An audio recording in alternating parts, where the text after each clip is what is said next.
Okay, here doing inspection on this GE refrigerator side by side, and a couple of things you could see down here.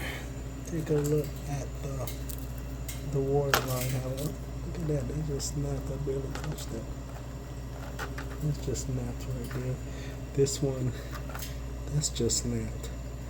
This one here is the one that's connected going in the wall to the valve there, and you could just see the condition of the water inlet now. So all of this tubing needs to be replaced. You can see how the drain pan is,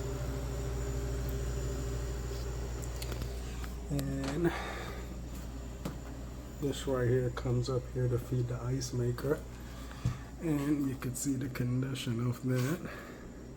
And it's also frozen on the inside of this tube, so every time the ice maker calls for water, water just comes squirting out the back here.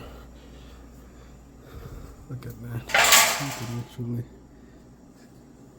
see the traces of water running on down on the fridge.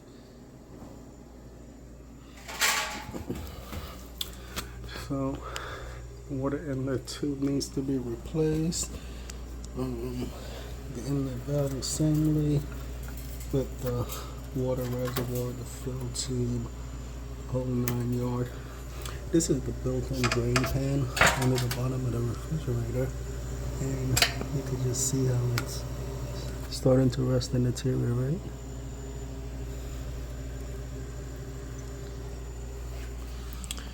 Alright, we're gonna write this one up. Thanks for tuning in.